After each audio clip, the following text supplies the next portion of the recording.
Hello दोस्तों, story Aditya YT में आपका स्वागत है।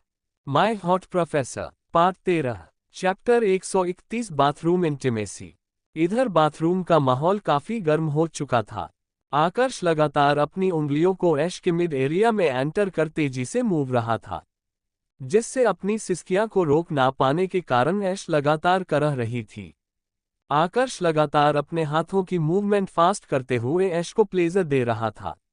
ऐश को आकर्ष का ऐसा करना काफी अच्छा लग रहा था। भले ही उसे इसमें दर्द हो रहा था, पर आकर्ष जो उसे प्लेजर दे रहा था, दर्द उसके आगे कुछ भी नहीं था। आकर्ष द्वारा दिए जा रहे प्लेजर को ऐश काफी अच्छे से एंजॉय कर रही थी। आकर्ष का दूसरा हाथ लगातार ऐश के ब्रेस्ट पर चल रहा था। आकर्ष ऐश के दूसरे ब्रेस्ट को अपने मुंह में भरकर तेजी से शक किए जा रहा था। ऐश प्लेजर से अपने सर को दीवार से टिकाए एंजॉय कर रही थी। आकर्ष द्वारा दिए जा रहे हैं प्लेजर से ऐश कुछ ही देर में अपने क्लाइमैक्स पर पहुंच जाती है। उसकी आंखों में अब धीरे धीरे आकर्ष को अपने अंदर महसूस करने में डिजायर साफ दिख रही थी। आकर्ष ऐश की आंखों में देख तिरछा मुस्कुराता है और उसकी कमर को पकड़ उसकी बॉडी को उठा लेता है। आकर्ष के ऐसा करने पर ऐश चौंक जाती है। आकर्ष ने ऐश को एक खिलौने की गुड़िया के जैसे उठाया हुआ था। आकर्ष के दोनों हाथ उसकी कमर में थे और आकर्ष ने ऐश को दीवार पर टक किया हुआ था। आकर्ष का सर ऐश के मिड एरिया के सामने था। आकर्ष ऐश को देखते हुए अपने चेहरे को ऐश के मिड एरिया की तरफ ले जाने लगता है। आकर्ष के ऐसा करने पर ऐश अपनी कांपती हुई आवाज में कहती है, ना नहीं प्रोफेसर, प्लीज ऐसा मत कीजिए।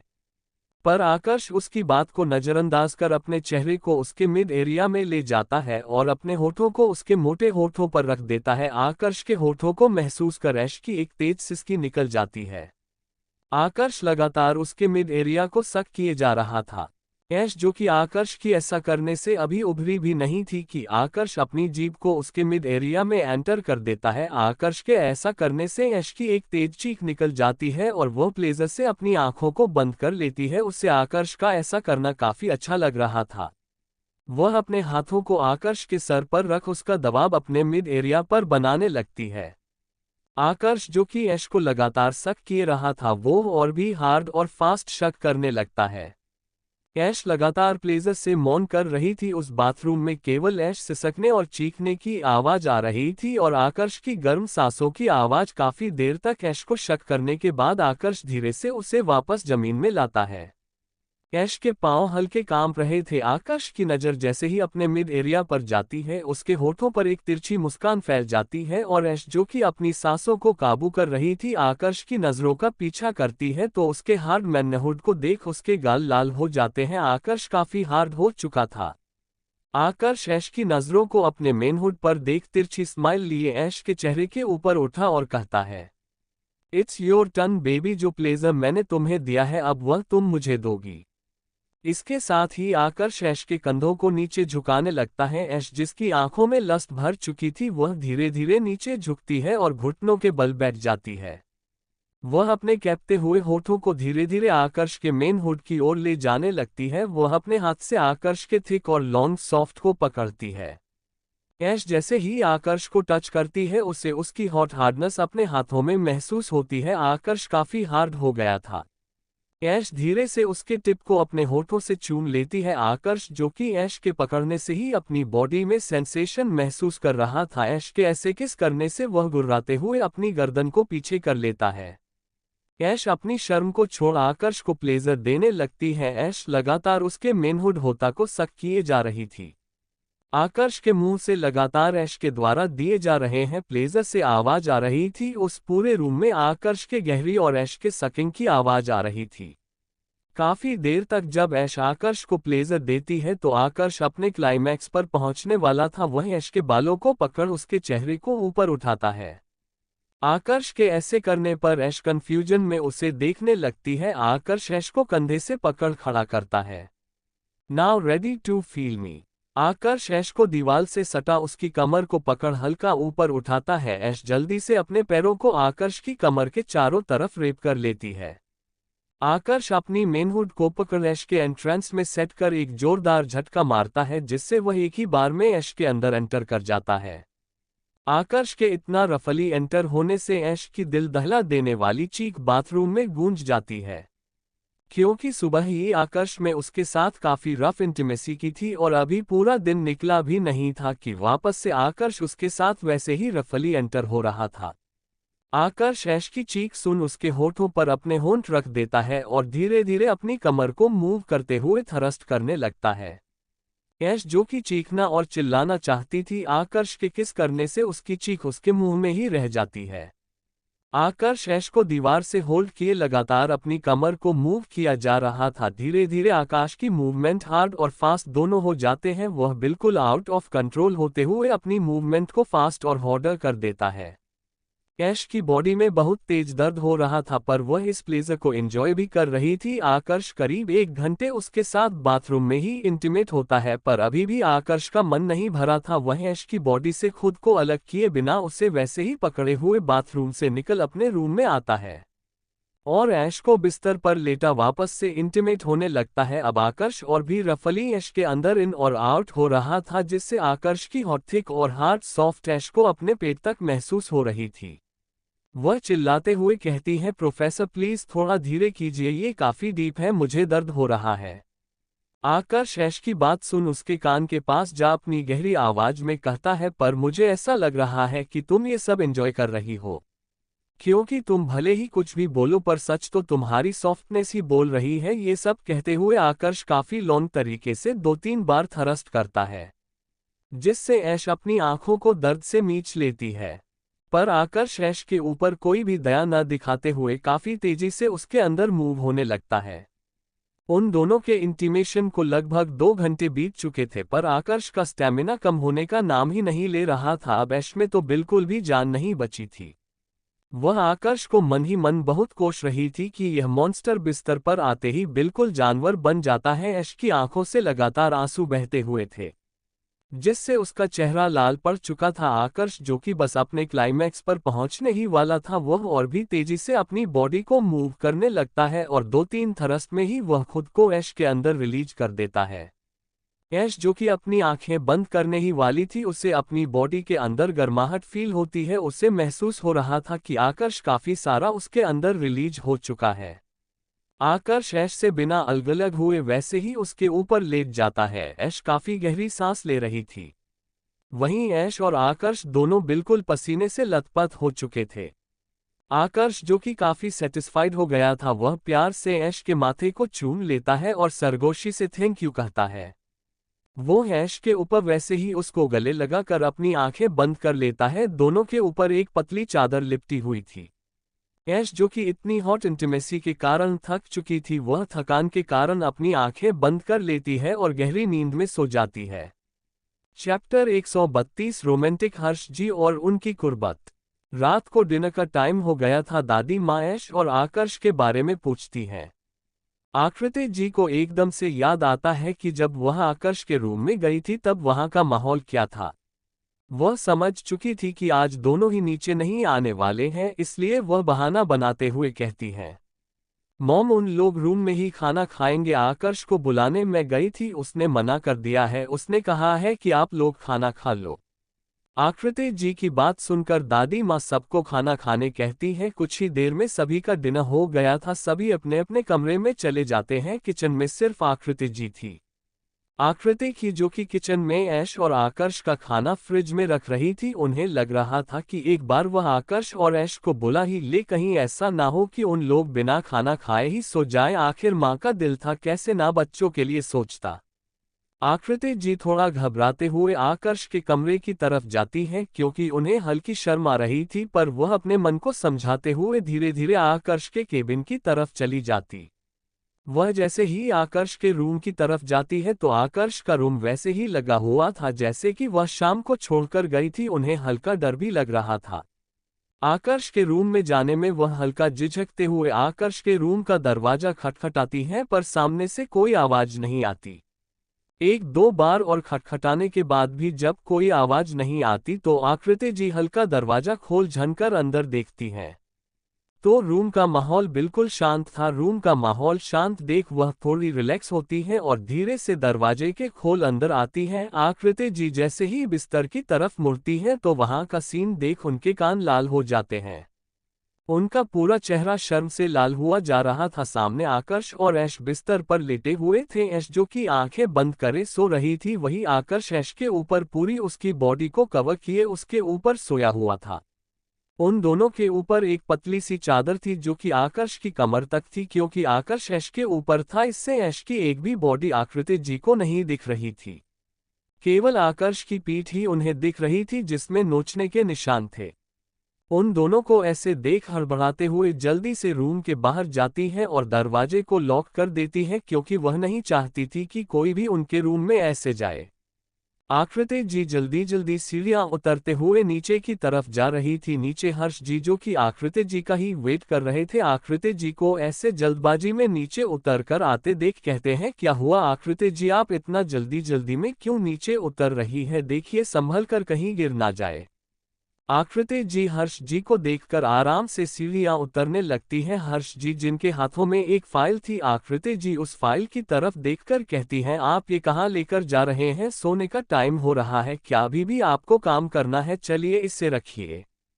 हर्ष जी आकृति जी को समझाते हुए कहते हैं, अरे मैं काम करने नहीं जा रहा हूँ, यह आज की मीटिंग की इम्पोर्टेंट फाइल थी जो कि मुझसे गलती से चली गई थी, जिसके कारण आकर्ष को कल पूरी रात मेहनत करनी पड़ी। तो मैं सोच रहा हूँ कि उसे यह वापस कर दूँ। इसमें जो कुछ चेंज हुए हैं या जो आकर्ष ने आज नई फाइल बनाई है, उन दोनों को मैच करके देख लेगा।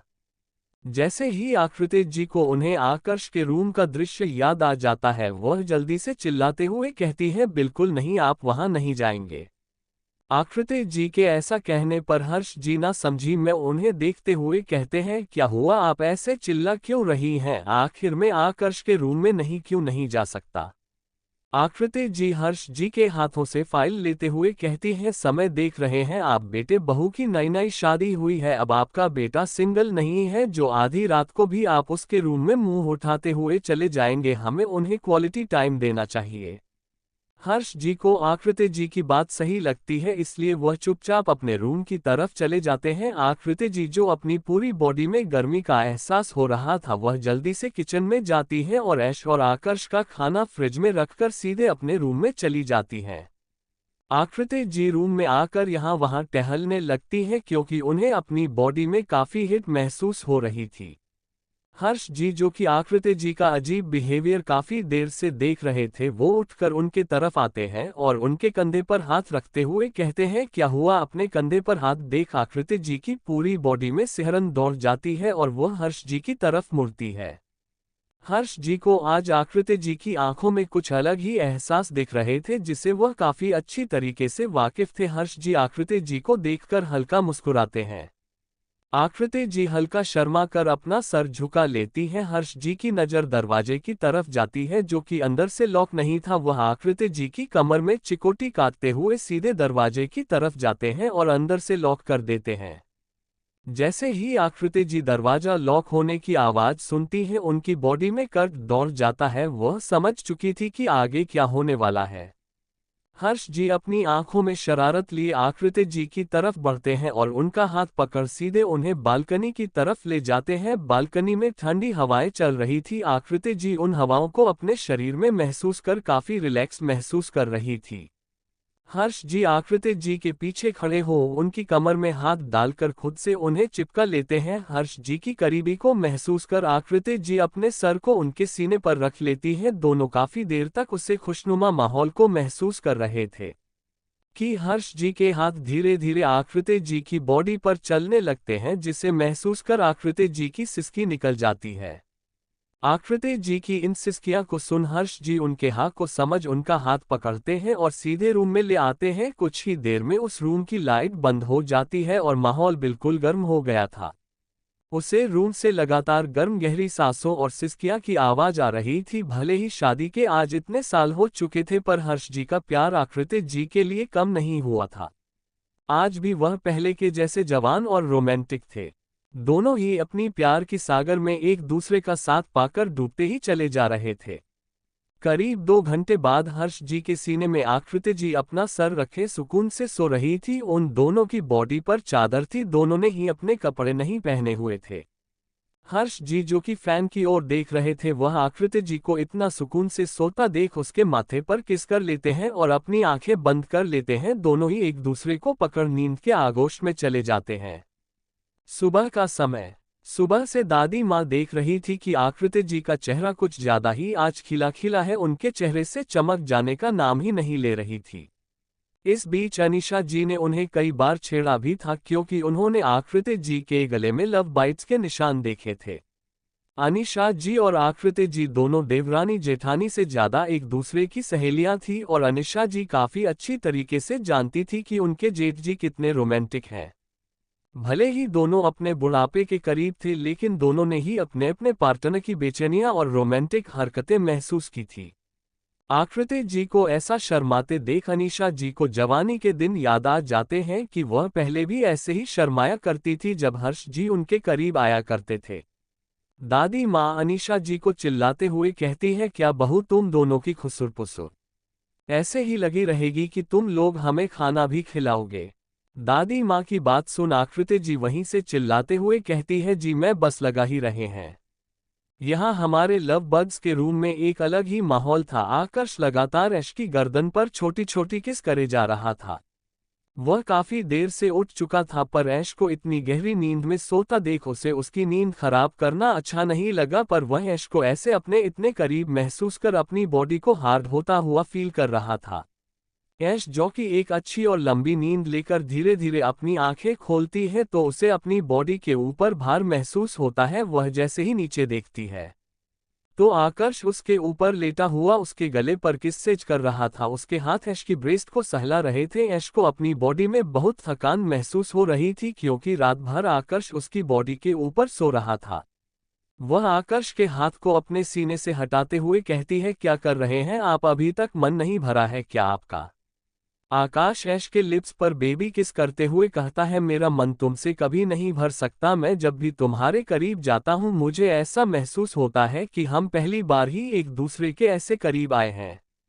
आकर्ष के ऐसे बोलने से ऐश के गाल लाल हो जाते हैं और वह हल्का शर्माते हुए आकर्ष के कंधे पर थप्पड़ मारते हुए कहती है, बस भी करिए, चलिए उठिए मेरे ऊपर से, हमें नीचे भी जाना है। कल शाम से मैं नीचे नहीं गई हूं, पता नहीं घर वाले क्या सोच रहे होंगे। कुछ नहीं सोच रहे होंगे ऐश बेटा है क्योंकि आपकी सासू माँ ने पहले ही सबको कुछ ना कुछ बहाने देकर रखा है। अब आपको कौन समझाए कि आप जब यहाँ अपने पति के साथ ही कर रही थी तब आपकी सास में पहले ही आपको देख लिया है और आपका मोह मोह हो चुका है। ऐश की बात सुन आकर्ष नामे सिर हिलाते हुए कहता है, बिल्कुल नहीं, जब तक तुम मुझे गुड मॉर्निंग की नहीं दोगी तब तक मैं नहीं उठने वाला। आकर्ष कैसे बच्चों वाली बात सुनकर ऐश अपनी आईब्रो रेज करते हुए कहती है कि शायद आप भूल रहे हैं प्रोफेसर कि आप मेरे प्रोफेसर हैं और मैं एक बच्ची हूं, पर मैं आपसे ऐसी जिद नहीं करती जैसी आप कर रहे हैं।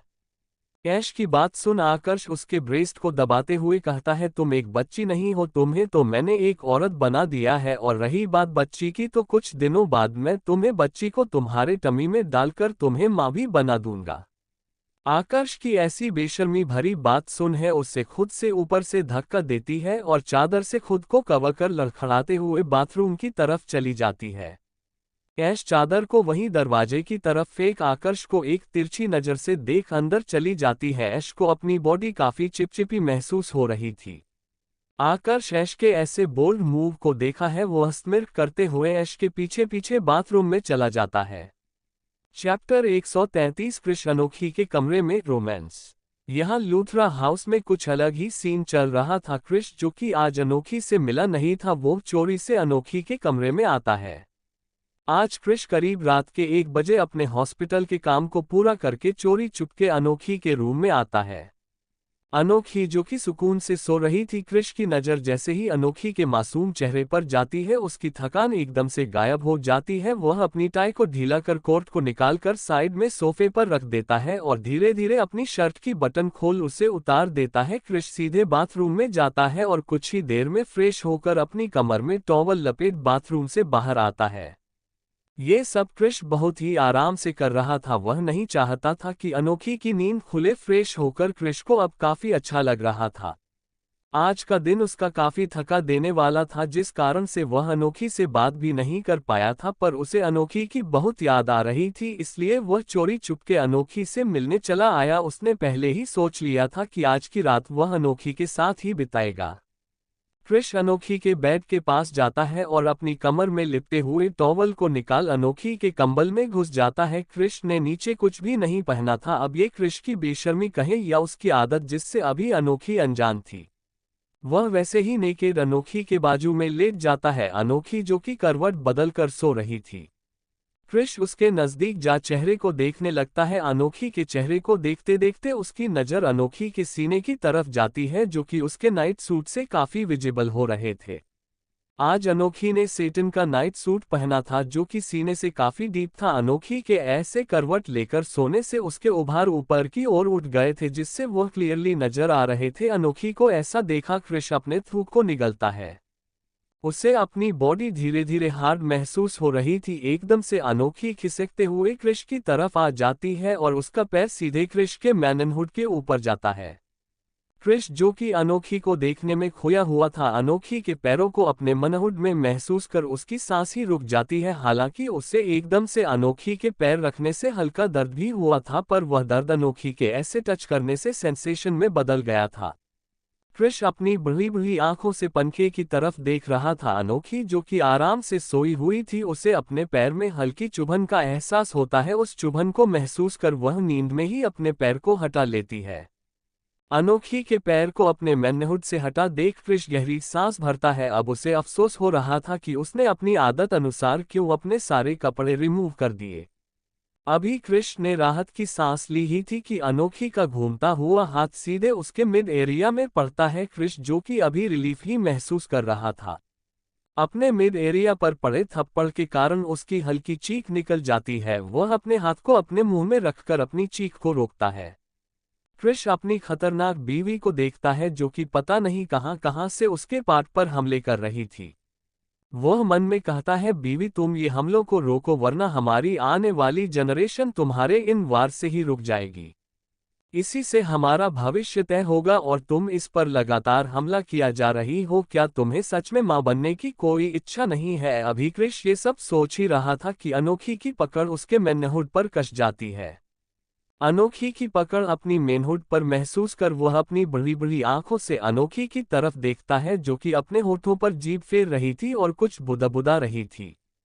कृष, जो कि अनोखी की बुदबुदाहट ठीक से सुन नहीं पा रहा था, वह हल्का सा अनोखी के मुंह के पास जाकर अपने कान को वहां करीब करता है। अनोखी बुदबुदा आते हुए कह रही थी, ये मेरा लॉलीपॉप है, इससे मैं खाऊंगी। अनोखी की बात सुन कृष अपनी आंखों को और बढ़ाकर हैरानी से अपनी बीवी को देखता है, जो कि उसके पार्ट को एक लॉलीपॉप समझ रही थी। अनोखी उस पर अपनी पकड़ और कसते हुए उसे अपनी तरफ खींच रही थी। कृष, जो कि अनोखी की इतनी तेज पकड़ से दर्द से बिलबिला गया था, वह तुरंत अनोखी के हाथ पर अपना हाथ रख देता है। कृष के ऐसा करते ही अनोखी अपनी पकड़ और कस लेती है। कृष अपने दूसरे हाथ से धीरे धीरे अनोखी की पकड़ से अपने पार्ट को रिमूव करवाता है। बड़ी मशक्कत के बाद अनोखी उसके पार्ट को छोड़ती है। कृष अनोखी के छोड़ते ही काफी रिलीफ महसूस कर रहा था। वह तुरंत अनोखी से दूर खिसक जाता है और अपने पार्ट को अपने हाथों से हल्का हल्का रब करने लगता है। उसे अपने पार्ट में दर्द हो रहा था। वह गुस्से में अनोखी की तरफ देखता है और कहता है, ये लड़की सच में चाहती ही नहीं है कि हम भविष्य में अपनी शादी को अच्छे से एंजॉय करें। क्या हालत कर दी है उसने मेरे छोटू की, कितना दर्द कर रहा है। ये कहते हुए कृष चादर को हल्का उठा अपने पार्ट को देखता है, जो कि बहुत हार्ड हो चुका था। अपने पार्ट की हार्डनेस को देख कृष ना समझी में अनोखी की तरफ देखता है। तब उसे समझ आता है कि उसका ये पार्ट अनोखी के टच के कारण ही इतना हार्ड हुआ है। वह नामे है सर हिला कहता है, बिल्कुल नहीं, मैं उसके नजदीक नहीं जाऊंगा। सोते हुए इतने हमले कर दिए हैं, अभी अगर मैंने उसे नींद से जगा दिया तो खा जाएगी मुझे। अभी कृष ये सब सोच ही रहा था कि अनोखी, जो कि नींद में थी, वह अपनी चादर को अपने शरीर से अलग कर देती है। कृष जैसे ही अनोखी की तरफ देखता है तो उसकी सेक्सी बॉडी को देख मदहोश हो जाता है। अनोखी, जिसने सैटर्न का वन पीस पहना हुआ था, वह उसकी थाई से खिसक कर और ऊपर आ गया था, जिससे अनोखी की हल्की हल्की अंडरगारमेंट्स दिख रही थी। अनोखी की अपर बॉडी तो पहले ही विजिबल हो रही थी, पर उसको ऐसे ऊपर से नीचे तक इतने हॉट एंड सेडिक्टिव पोज में देख क्रिश की सांसें भारी होने लगी थी। वह अपनी भारी सांसों से लगातार अनोखी की दूध जैसी सफेद चमकती हुई बॉडी को देख कुछ ज्यादा ही हार्ड हो जाता है। वह ना चाहते हुए भी अनोखी के करीब खिसकता जा रहा था। अनोखी जैसे ही क्रिश की तरफ पीठ करती है तो अनोखी की बैक साइड क्रिश को काफी अच्छे से विजुअल होने लगती है। अब तो क्रिश का अनोखी से दूर रहना नामुमकिन ही हो गया था। वह जल्दी से अनोखी की तरफ जाता है और उसे पीछे से हग कर लेता है। अनोखी जिसकी नाइटी काफी ऊपर आ गई थी और क्रिश जिसने कुछ नहीं पहना था, दोनों की स्किन एक दूसरे से टच हो रही थी। अनोखी की गर्म स्किन अपनी ठंडी स्किन में महसूस कर क्रिश और भी एक्साइटेड हो जाता है। वह धीरे धीरे अनोखी के बैक साइड को सहलाने लगता है। क्रिश का दूसरा हाथ अनोखी के कमर के नीचे जा रहा था। क्रिश उसके कमर के नीचे हाथ डाल हल्का सा उसे मोड़ता है, जिससे अनोखी सीधी लेट जाती है। क्रिश अपनी बॉडी को हल्का सा मूव कर अनोखी के ऊपर बिना वजन डाले उसके ऊपर आ जाता है और अपने होठों को उसके सीने में ले जा छोटी छोटी किस करने लगता है। अनोखी जो कि आराम से सो रही थी, अपनी बॉडी पर हल्का भार महसूस कर और अपने सेंसिटिव पार्ट्स में किसी की गर्म सांस को महसूस कर उसकी बॉडी में सेंसेशन दौड़ जाती है। वह नींद में ही क्रिश को इमेजिन कर उसके सर को पकड़ अपने सीने पर दबाव बनाने लगती है। क्रिश जो कि अनोखी को किस कर रहा था, अनोखी के ऐसे दबाव बनाने पर और भी भूखे भेड़िए के जैसे उसके सीने को चूमने लगता है। वह अपने हाथ से अनोखी के नाइटवियर को हल्का सा नीचे कर उसके ब्रेस्ट को कपड़ों से आजाद करता है और एक को मुंह में ले शक करने लगता है। क्रिश काफी तेजी से अनोखी के ब्रेस्ट को शक कर रहा था, जिससे अब अनोखी को अपने सीने में हल्का दर्द का एहसास होता है। अनोखी जो कि इससे सपना समझ रही थी, वह अपनी नींद से भरी आंखों को हल्का हल्का खोलती है तो उसे महसूस होता है कि कोई उसकी बॉडी के ऊपर है और उसके ब्रेस्ट को मसलते हुए शक किया जा रहा है। वह एकदम से अपनी पूरी आंखों को खोल अपने ऊपर लेटे इंसान को जोर से धक्का देती है। क्रिश जो कि काफी बह चुका था, अनोखी के ऐसा दूर करने से उसके दांत अनोखी के ब्रेस्ट पर कस जाते हैं। अनोखी जिसने क्रिश को इतना तेज धक्का दिया था, क्रिश के दांत अपने ब्रेस्ट पर महसूस कर अनोखी की दर्द से चीख निकल जाती है। क्रिश अनोखी को ना समझी में देखने लगता है। अनोखी जल्दी से चादर से अपना सीना कवर करती और साइड में देखती है तो क्रिश उसे कंफ्यूजन में देख रहा था। क्रिश को अपने बाजू में देख अनोखी राहत की सांस लेती है और फिर गुस्से से उसकी तरफ मुड़ते हुए कहती है, ये क्या हरकत है, इतनी रात को क्या कर रहे हो यहाँ? जब रूम में आए थे तो बता नहीं सकते थे? मुझे लगा पता नहीं कौन मेरे साथ यह सब कर रहा है। अनोखी के ऐसा कहने पर क्रिश उसे घूरते हुए कहता है, रियली तुम्हें अब महसूस हुआ कि कोई तुम्हारे साथ कुछ कर रहा है? अभी थोड़ी देर पहले तुम ही प्लेजर से मेरे सर का दबाव अपने सीने पर बना रही थी, तो मुझे तो यही लगेगा ना कि तुम उठ चुकी हो, खुद एंजॉय कर रही थी और मुझे ब्लेम कर रही हूँ। क्रिश के ऐसा कहने पर अनोखी गुस्से में चिढ़ जाती, हालांकि क्रिश की बात सुन उसके गाल लाल हो गए थे। चैप्टर 134 रोमांस मॉर्निंग किस। क्रिश गुस्से से अनोखी को घूरते हुए कहता है, अब बताओगी भी कि नहीं कि जब तुम्हारी नींद लगी थी तो तुम मेरे सर में दबाव क्यों बना रही थी? क्रिश के ऐसा कहने पर अनोखी हल्का शर्माते हुए कहती है, वह नींद में, मैं सपने में। अनोखी यह कह ही रही थी कि क्रिश फ्रस्ट्रेट होकर कहता है, जल्दी बताओ यार, ये में क्या लगा रखा है, मुझसे कंट्रोल नहीं हो रहा है। क्रिश की ऐसी बात सुन अनोखी झल्लाते हुए कहती है, वह नींद में मुझे लग रहा था कि यह सब मेरे साथ सपने में हो रहा है, इसलिए मैंने ऐसा किया, मुझे क्या पता था कि यह सब रियलिटी में हो रहा है। अनोखी की पूरी बात सुन क्रिश अपनी आईब्रो रेज करते हुए अनोखी को टीज करते हुए कहता है, अच्छा मतलब तुम सोते हुए ऐसे सपने देखती हो? हाँ। क्रिश के ऐसे कहने से अनोखी का मुंह खुला का खुला रह जाता है और वह क्रिश को देखते हुए कहती है, ऐसा कुछ नहीं है, मैं सपने में ये सब चीज नहीं देखती, लेकिन ऐसा सेंसेशन मेरी बॉडी में हो रहा था। मैं सो रही हूं तो मुझे यही लगेगा ना कि यह सब मैं सपने में फील कर रही हूं, ना कि यह सब मेरे साथ रियल में हो रहा है। क्रिश अनोखी को और टीज करते हुए कहता है, कोई बात नहीं बीवी, अब तुम्हें सफाई देने की कोई जरूरत नहीं है, तुम अभी सपने में ये सब सोच रही थी, अब हम हकीकत में ये सब कर लेते हैं। इसके साथ ही क्रिश अनोखी का हाथ पकड़ता है, जिससे अनोखी बेड पर ही लेट जाती है। क्रिश जल्दी से उसके ऊपर आ जाता है। अनोखी को क्रिश की स्किन अपने बॉडी पर महसूस हो जाती है तो उसकी आंखें बड़ी हो जाती हैं। वह क्रिश की तरफ देखती है जो कि तिरछी मुस्कान लिए उसे ही देख रहा है। क्रिश की ऐसी मुस्कान देख अनोखी हकलाते हुए कहती है, क्या तुमने अंदर कुछ नहीं पहना है? अनोखी की बात सुन क्रिश जोर से हंसते हुए ना में गर्दन हिला देता है। क्रिश के ऐसा करने से अनोखी के गाल लाल हो जाते हैं क्योंकि उसके मिड एरिया पर क्रिश के पार्ट की छुअन महसूस हो रही थी। उसे अपने सॉफ्टनेस पर क्रिश की हार्डनेस का टच महसूस हो रहा था जिससे उसकी पूरी बॉडी में सिहरन दौड़ जाती है। क्रिश जो कि अपनी हार्डनेस में अनोखी की सॉफ्टनेस को महसूस कर चुका था, वह अनोखी पर लीन होते हुए बिना किसी वार्निंग के अनोखी के लिप्स पर अपने लिप्स रख देता है और किस करने लगता है। अनोखी जो कि अभी वह सब सोच ही रही थी कि क्रिश के होठों का स्पर्श अपने होठों पर महसूस कर वह क्रिश की किस में खोने लगती है। क्रिश काफी गहराई से अनोखी को किस किया जा रहा था।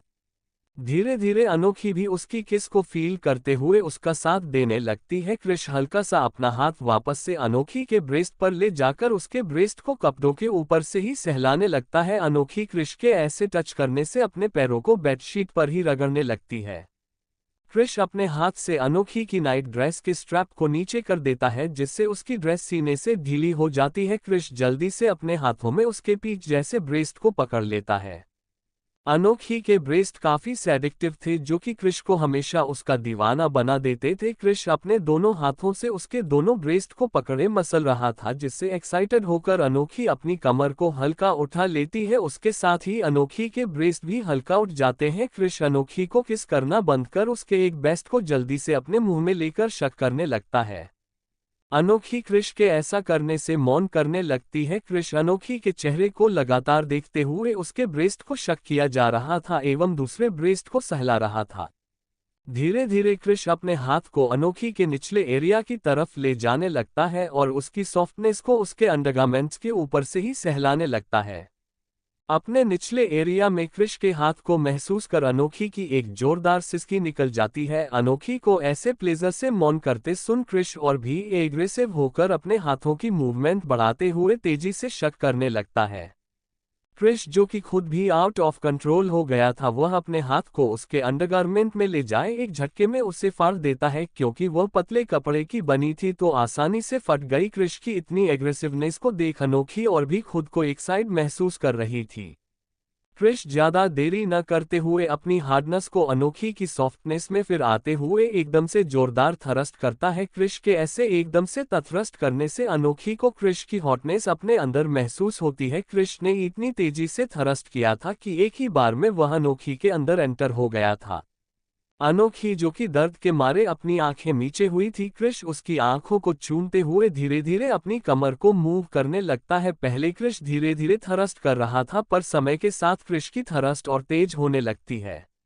वह अनोखी के दोनों पैरों को अपनी कमर में रेप करता है और अनोखी के सीने को शक करते हुए तेजी से थ्रस्ट करने लगता है। अब अनोखी अपने मुंह में हाथ रख अपनी सिसकियां को रोक रही थी। वह नहीं चाहती थी कि उसकी इतनी वाइल्ड सिसकियां कोई सुन ले। भले ही वह रूम में थी पर उसे डर लग रहा था मॉम डैड में से कोई उसकी इन सिसकियां को सुन लेगा।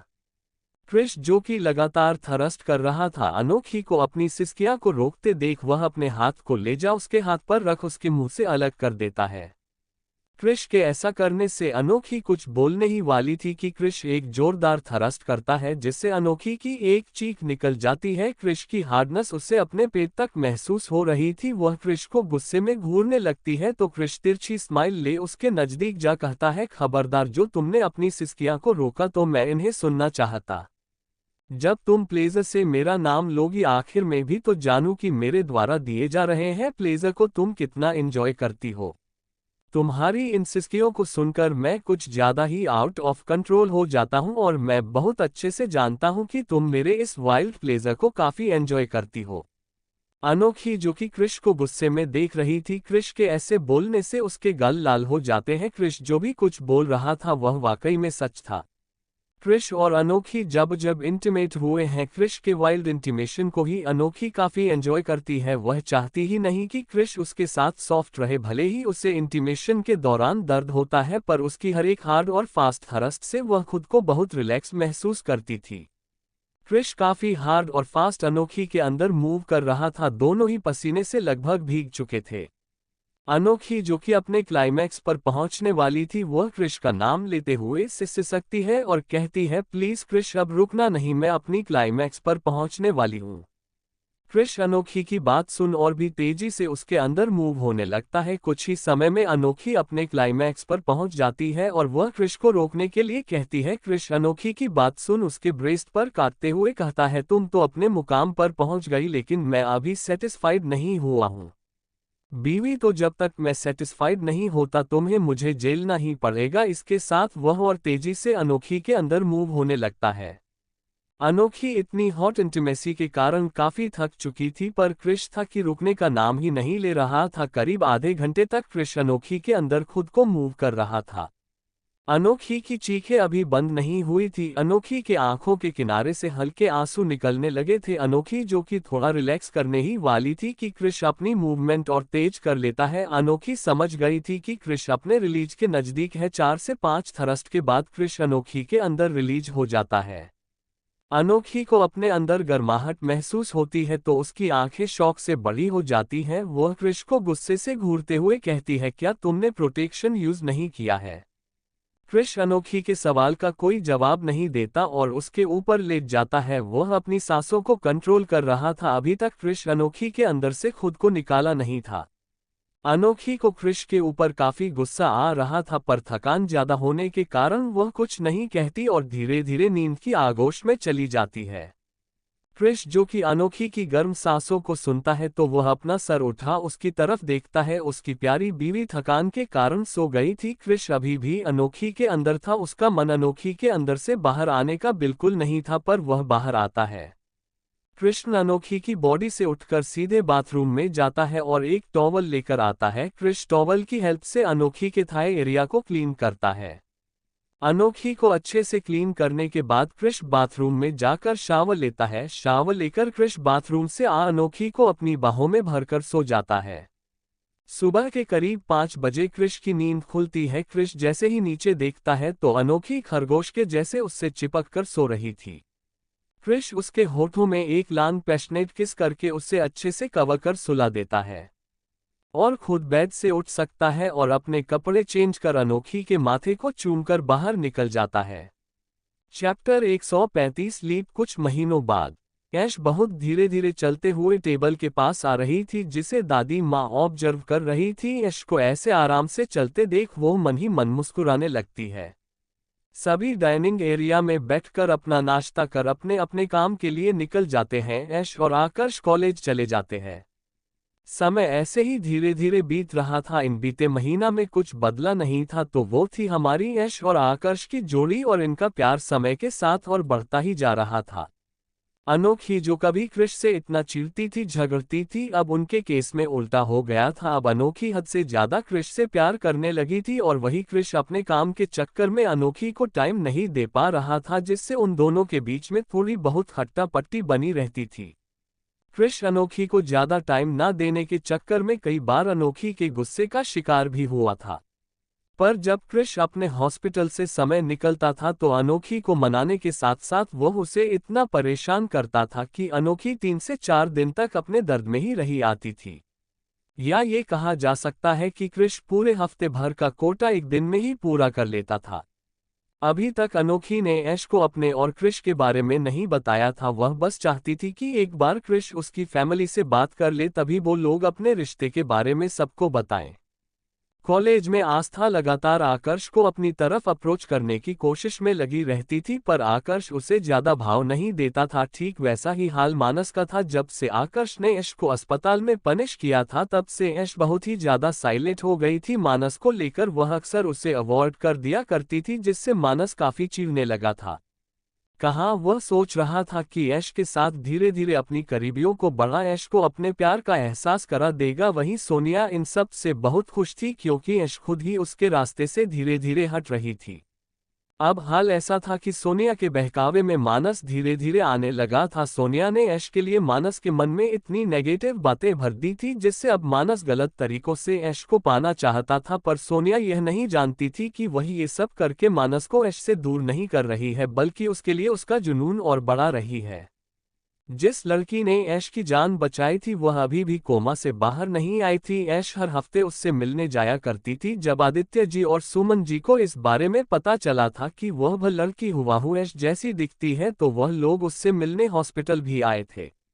दादी माँ तो ऐश की हम शक्ल देखकर चौंक गई थी। वह कभी ऐश को देखती तो कभी उस लड़की को। ऐश के साथ कई बार सुमन जी उस लड़की से मिलने आए। ना जाने क्यों उन्हें ऐसा लगता था कि हो ना हो इस लड़की से उनका कोई पुराना रिश्ता है। वही उसकी हालत देख ऐश को काफी गिल्टी फील हो रहा था कि उसकी एक गलती के कारण आज किसी की जिंदगी इस तरह नीरस और बेजान है। वही राजपूत महल में माहौल बहुत ही भयानक हो चुका था। रेयांश जो कि अपनी बेबी डॉल को ढूंढने की हर कोशिश कर चुका था पर हर जगह से उसे निराशा ही हाथ लग रही थी, जिसका शिकार अब उसके घर के सदस्य हो रहे थे। उसने दादाजी से टोटली बात बंद कर दी थी और वह लगातार ड्रिंक करने लगा था। दादाजी इन सब से परेशान थे पर वह अपनी बात से हटना नहीं चाहते थे। आखिर उन्होंने एक लड़की को अपनी जबान दी थी। रेयांश ये तो समझ चुका था कि दादाजी उसे उसकी बेबी डॉल के पास तो जाने नहीं देंगे, इसलिए उसने दूसरा रास्ता अपनाया और अपने कुछ पर्सनल डिटेक्टिव दादाजी और घर के कुछ नौकरों के पीछे लगाए कि आखिर उस दिन हुआ क्या था जिस दिन उसकी बेबी डॉल घर के बाहर गई। उसने तो कोई मौका नहीं छोड़ा था उसको अपने पिंजरे में कैद करने का, पर उसका जुनून इस हद तक बढ़ गया था कि अब उसने सोच लिया था कि एक बार जो उसकी बेबी डॉल उसके हाथ में आए तो वह उसे अपने पिंजरे में कैद करके रख लेगा। ऐसी ही सभी की लाइफ खट्टी मीठी बीत रही थी पर कोई था जिसकी लाइफ बहुत दर्द भरी गुजर रही थी। वो थी संजय की सेक्रेटरी रोशनी, जो अपने गरीब परिवार की देखभाल के लिए संजय की कंपनी में जॉब करने आई थी, पर उसने वहां अपना सब कुछ लुटा दिया था, अपनी वर्जिनिटी, अपना मान सम्मान। संजय उस दिन बाद आए दिन उसके साथ इंटीमेट होता था। पता नहीं संजय के दिमाग में अपनी सेक्रेटरी के लिए क्या जुनून सवार हो गया था कि वह उससे दूर ही नहीं हो पा रहा था। अक्सर संजय के केस में ऐसा होता था कि वह जिस लड़की के साथ एक बार रात गुजार ले तो दोबारा उसके साथ कभी इंटीमेट नहीं हुआ करता था। आए दिन उसके लिए नई लड़कियों का आना कोई मामूली बात थी। उसके बिस्तर पर हर दिन एक नया चेहरा रहता था, पर जिस दिन से उसने रोशनी के साथ वह सब किया है उसके बाद उसने रोशनी को कई बार नेग्लेक्ट करने की कोशिश की, पर रोशनी की खूबसूरती और उसकी बॉडी की बनावट उसे मजबूर कर देती थी रोशनी के करीब आने से। इन बीते महीना में रोशनी की लाइफ में बहुत कुछ बदल चुका था। वह अपने घर से दूर एक फ्लैट में रह रही थी जो कि संजय ने ही उससे दिया था। संजय का जब मन करता वह रोशनी के फ्लैट में आता और उसके साथ संबंध बनाता। रोशनी को खुद से नफरत होने लगी थी। उसे ऐसा लग रहा था कि वो एक सामान बन चुकी है जिसका संजय उपभोग करता है, क्योंकि संजय बिना किसी रिश्ते के उसके साथ इंटीमेट होता था। कई बार उसे ख्याल आया कि वह अपनी जिंदगी को खत्म कर ले, पर अपने घर वालों का सोचकर उसने ये कदम आगे नहीं बढ़ाया। उसने ये भी सोचा कि वह संजय की नौकरी छोड़ देगी, पर संजय ने उसके घर वालों को मारने की धमकी दी जिससे वह ये भी नहीं कर पाए। कुल मिलाकर संजय रोशनी को खुद से दूर करना ही नहीं चाहता था। संजय की जो दीवानगी ऐश के लिए थी वह अब कम होकर धीरे धीरे रोशनी के लिए बढ़ रही थी। रोशनी संजय को समझ नहीं पा रही थी। एक तरफ वह संजय से नफरत भी करती थी, पर दूसरी तरफ जब संजय उसके करीब आता था तो वह उसे मना भी नहीं कर पा रही थी। कुछ ऐसा जादू दोनों की लाइफ में था कि दोनों एक दूसरे से अलग तो होना चाहते थे पर अलग होने पर दूर नहीं रह पाते थे। ऐसे ही सबकी लाइफ के 4 महीने बीत जाते हैं, क्योंकि ऐश लोगों का ये फर्स्ट सेमेस्टर था। उनके एग्जाम जल्दी आने वाले थे जिसके कारण ऐश और अनोखी दोनों ही परेशान थी। अब परेशान होगी क्यों नहीं भाई, जब पढ़ाई करनी चाहिए थी तब दोनों ही रोमांस में बिजी थी। आकर्ष ने भी सख्त हिदायत दे दी थी ऐश को कि वह सिर्फ अपनी अपनी पढ़ाई पर ध्यान देगी, और इस बीच आकर्ष ऐश के करीब नहीं आया था। कुछ ऐसा ही हल कृष का भी था। ऐश्वर्या अनोखी दोनों ही अपने दुख को एक दूसरे से बांट नहीं सकती थी। हालांकि ऐश तो ये सब बोल सकती थी पर वह अपनी पर्सनल बातें अनोखी से शेयर नहीं करना चाहती थी, इसलिए वह चुपचाप पढ़ाई में मग्न हो गई। पर उसे ताज्जुब हो रहा था कि उसकी जो फ्रेंड कभी जो पढ़ाई नहीं करती थी, इस साल उसका मन इतना पढ़ने में कैसे लगा था, क्योंकि भैया कृष भाई ने कहा था यदि उसके इस बार परसेंट अच्छे आए तो वह उसे कहीं बाहर घुमाने लेकर जाएगा।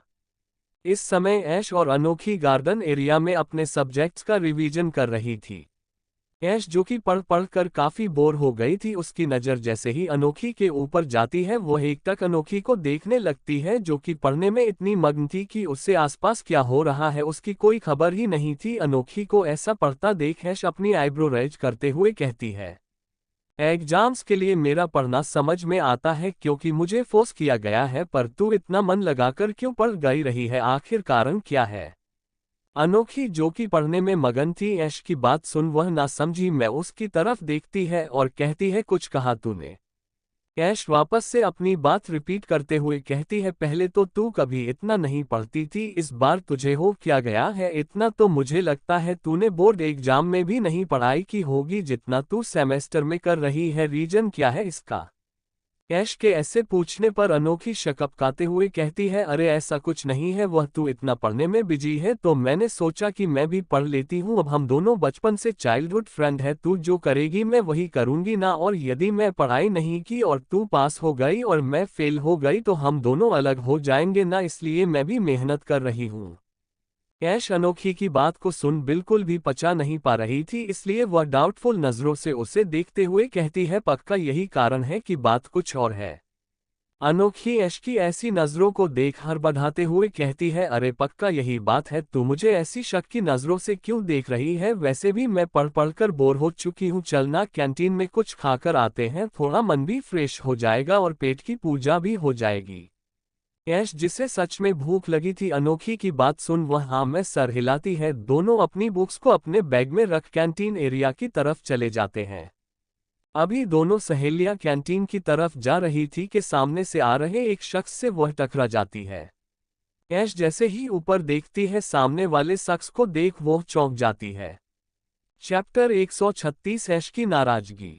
ऐश और अनोखी कैंटीन की ओर जा रही थी। ऐश जो कि अनोखी से बात करने में लगी हुई थी, सामने से आ रहे शख्स को नहीं देख पाए और वह उससे टकरा जाती है, जिससे उसके हाथ में पकड़ी हुई कुछ बुक्स जो कि उसके बैग में नहीं आई थी वह वहीं गिर जाती है। ऐश नीचे झुककर अपनी बुक्स उठाने लगती है तो सामने से कोई उसकी बुक्स उठाकर उसे दबते हुए कहता देखकर चलना कब सीखेगी आप मिसेस रॉय। ऐश जैसे ही बुक लेने के लिए अपना सिर उठाती है तो सामने वाले शख्स को देख वह चौंक जाती है। सामने कोई और नहीं आकर्ष था जो कि एक हफ्ते बाद कॉलेज आया था।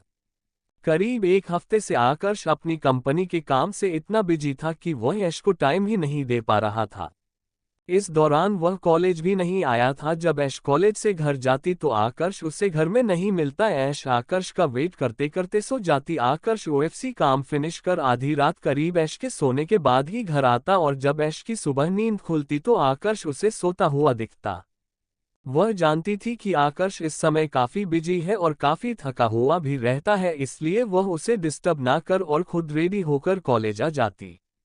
करीब एक हफ्ते से यही चल रहा था जिससे दोनों का ऐसे आमना सामना नहीं हुआ था। अपने सामने आकर्ष को देख ऐश बहुत खुश होती है। अनोखी जो कि ऐश के बाजू से ही खड़ी थी, ऐश की खुशी देख वह मुस्कुराने लगती है। उसे अपने और क्रिश की मुलाकात याद आने लगती है। उसकी लाइफ में भी अभी यही चल रहा था, शादी को ओपन न करने के कारण वह क्रिश के साथ ज्यादा टाइम स्पेंड नहीं कर पा रही थी और क्रिश भी अपने हॉस्पिटल के काम में ज्यादा बिजी रहता था। दोनों को एग्जाम का प्रेशर था जिस कारण दोनों ही अपने अपने पतियों को टाइम नहीं दे पा रही थी। आकर्ष सारी बुक उठाकर ऐश के हाथों में रख देता है। आकर्ष के ऐसा करने पर ऐश आईब्रो रेज करते हुए कहती है प्रोफेसर आप ये बुक्स मुझे क्यों दे रहे हैं? आपको लगता नहीं कि आपकी बीवी इतनी सारी बुक्स उठाकर जा रही है तो आपको उसकी हेल्प करनी चाहिए। और मैं जानबूझकर आपसे नहीं टकराई थी, वह आप थे जिसने मुझे नहीं देखा। ये सब ऐश मुंह बनाते हुए कह रही थी। अनोखी जो कि ऐश को ऐसे मुंह बनाते हुए देख रही थी उसकी हंसी निकल जाती है। आकर्ष ऐश को ऐसा करता देख अपनी आंखें छोटी कर लेता है और कहता है ऐश्वर्या शायद आप भूल रही हैं कि इस समय हम कॉलेज में हैं, यहाँ आप और मैं एक स्टूडेंट और प्रोफेसर है और यदि मैं आपकी हेल्प करने लगा तो सारे कॉलेज को हमारे रिश्ते के बारे में पता चल जाएगा। ऐश आकर्ष की बात सुन चिढ़ गई थी, आखिर वह भी तो चाहती थी कि उसका पति उसे अटेंशन दे। ऊपर से आकर्ष करीब एक हफ्ते बाद ऐसे उसके सामने आया था और वह यहाँ उसे प्यार दिखाने की बजाय अपनी प्रोफेसर गिरी झाड़ रहा था। वह गुस्से से आकर्ष के हाथों में पूरी बुक्स पका देती है और ऐश अनोखी का हाथ पकड़ आगे बढ़ जाती है। आकर्ष अपने हाथ में पकड़े हुए बुक को एक नज़र देखता है, फिर अपनी नासमझ बीवी को देखता है जो कि एटीट्यूड में वहां से कैंटीन की ओर निकल गई थी। आकर्ष नामे है सर हिला बुक्स को लेकर अपने केबिन की ओर चला जाता है।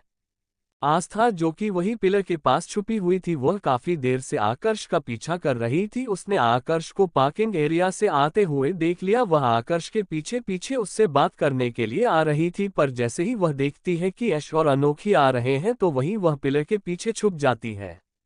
उसे उनकी बातें ज्यादा तो सुनाई नहीं दे रही थी, पर कुछ बातें उसने सुनी थी। ऐश का ऐसे आकर्ष से खुल करके उसके ऊपर हक जताना परेशान रहा था। आखिर आकर्ष उसे क्यों भाव नहीं देता, और यह कल की आई लड़की को वह इतना पैम्पर करता था। ऐश भी आकर्ष पर पूरा अधिकार जमाती थी। वह अपने हाथों की मुट्ठियां कसे उन्हें देख रही थी, तभी कोई पीछे से उसके कंधे पर हाथ रखता है। आस्था जैसे ही मुड़कर देखती है तो अपने पीछे खड़े इंसान को देख वो जल्दी से आजू बाजू देख उसका हाथ पकड़ एक कमरे में लेकर जाती है। कमरे में पहुंचकर आस्था उस इंसान पर चिल्लाते हुए कहती है, क्या तुम पागल हो गए हो? वहां सबके सामने तुम मेरे पास क्या कर रहे थे? कहां पर थे तुम? मैंने तुम्हें समझाया था ना कि तुम्हें उसके आसपास रहना है, फिर भी तुम मेरी बात मानने की जगह अपनी मन की करना चाहते हो। आखिर तुम उसे अपना बनाना चाहते हो कि नहीं, या उसे कोई और लेकर चला जाएगा और तुम देखते रह जाओगे? आस्था की बात सुनकर उस इंसान की हाथों की मुट्ठियां कस जाती है। वो आंखों में गुस्सा लिए आस्था को घूरने लगता है। आस्था उसकी घूरती हुई नजरों को अपने ऊपर महसूस कर चीरते हुए कहती है, गुस्सा तुम मुझे दिखाना बंद करो और ठंडे दिमाग से सोचो कि आगे हमें क्या करना है। यहाँ दूसरे तरफ ऐश आकर्ष को कोसते हुए अपना बर्गर खा रही थी। अनोखी, जो उसके बाजू में बैठी थी, वह ऐश को लगातार घूर रही थी, क्योंकि ऐश ने अभी अपने मुंह में लिया हुआ बर्गर ठीक से चबाया भी नहीं था कि वह दोबारा बर्गर की बाइट लेकर उसे बिना चबाए गुस्से में बुदबुदाते आते हुए खाते जा रही थी।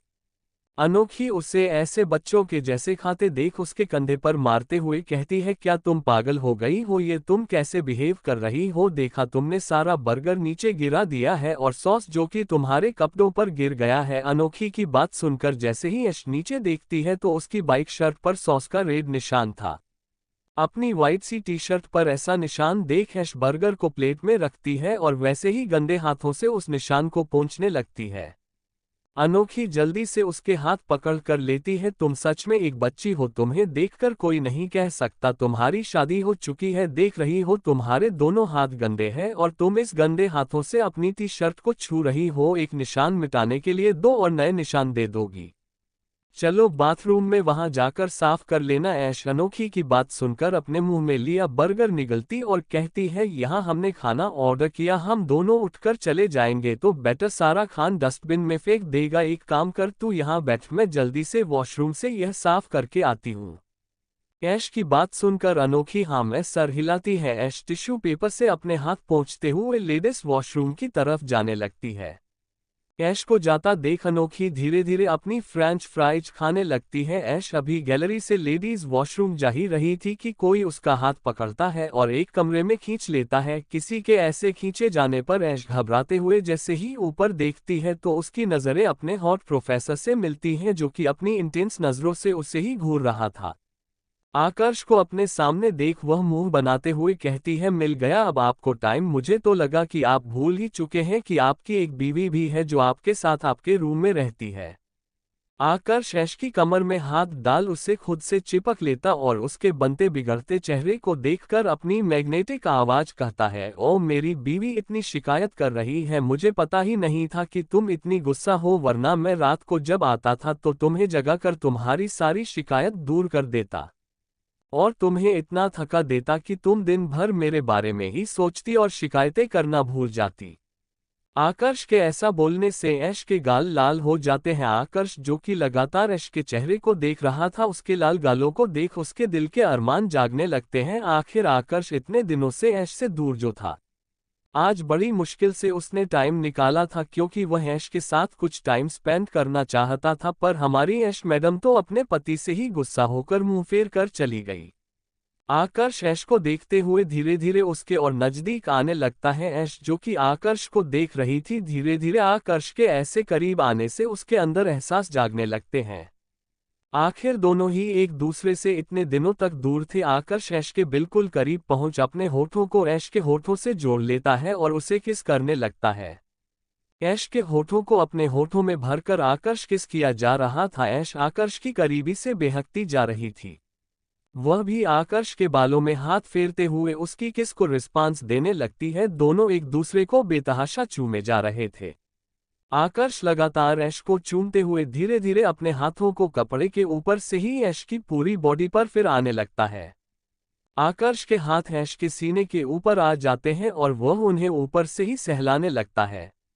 ऐश आकर्ष के हर टच से सहर रही थी। दोनों अपनी क्वालिटी टाइम स्पेंड कर रहे थे, पर कोई था जो उन्हें अपनी आग उगल रही आंखों से देख रहा था। उसके हाथों की मुट्ठियां कसी हुई थी। उसने ये सोचा नहीं था कि प्रोफेसर और ऐश दोनों के बीच में ऐसा कोई संबंध होगा। चैप्टर 137 ऐश के सेडिक्टिव मौन। आकर्ष बेतहाशा ऐश के होठों का रस पिए जा रहा था। उसके हाथ लगातार ऐश की बॉडी पर चल रहे थे। उस रूम की एक खिड़की खुली हुई थी जहां पर एक शख्स खड़ा होकर उन दोनों को देख रहा था। उसके हाथों की मुट्ठियां बंधी बनी हुई थी। आकर्ष लगातार ऐश की बॉडी को सहलाए जा रहा था, जिससे ऐश की तेज सिसकियां निकल रही थी।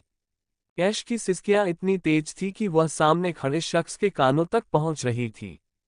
उन सिसकियों को सुन उसकी आंखें आग उगल रही थी। उसका चेहरा गुस्से से लाल पड़ गया था। हाथों की मुट्ठियां इतनी कसी हुई थी कि उसकी नसें विजिबल हो रही थी। ऐश आकर्ष को बैक किस कर रही थी। आकर्ष ऐश के सामने कुछ इस तरह खड़ा था कि आकर्ष की पूरी बॉडी से ऐश की बॉडी ढकी हुई थी।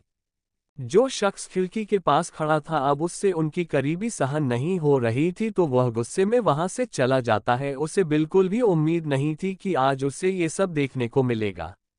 आकर्ष ऐश को किस करते हुए वहीं लगी बेंच पर टिका देता। आकर्ष जैसे ही आगे बढ़ने वाला था, ऐश उसके सीने पर हाथ रखती है। ऐश के ऐसा करने पर आकर्ष उसके होठों को छोड़ उसे कंफ्यूजन में देखने लगता है। ऐश अपनी सांसों को कंट्रोल करते हुए अटक के कहती है, प्रोफेसर हम कॉलेज में हैं, हम अभी यह सब यहाँ नहीं कर सकते हैं। ऐश की बात सुन आकर्ष उसे इंटेंस नजरों से देख रहा था। उससे अब बिल्कुल भी कंट्रोल नहीं हो रहा था। वह अभी इसी वक्त ऐश को पा लेना चाहता था। वह पूरे रूम को एक बार देखता है जहां पर कुछ सामान रखा हुआ था। ये रूम एक स्टोर रूम जैसा था। आकर्ष की नज़र उस रूम की खिड़की पर जाती है जो कि खुली हुई थी। आकर्ष ऐश को वहीं छोड़ तुरंत उस खिड़की के पास जाता है और उसे लॉक कर देता है। आकर्ष के ऐसा करने पर ऐश उसे कंफ्यूजन में देखने लगती है। कहाँ उसने आकर्ष को रोकने के लिए कहा था और उसका पति यहीं पर सब करने की तैयारी में था। आकर्ष खिड़की बंद करने के बाद दरवाजे के पास जाता है और उसे अंदर से लॉक कर देता है। अब पूरा रूम बंद हो चुका था। आकर्ष अपनी टाई को ढीला करते हुए ऐश के पास आता है। आकर्ष को ऐसा देख ऐश अपना अपना थूक निगलती है। उसे अब आकर्ष से हल्का डर लग रहा था। एक तो ये जगह, ऊपर से आकर्ष का डेंजरस ऑरा उसे कुछ ठीक नहीं लग रहा था। कुछ ही देर में आकर्ष ने अपने बॉडी पर पहनी हुई शर्ट अलग कर दी। आकर्ष को ऐसे हाफ नेकेड देख ऐश गहरी सांस लेने लगी थी, क्योंकि आगे जो होने वाला था उससे वह बहुत अच्छे से वाकिफ थी।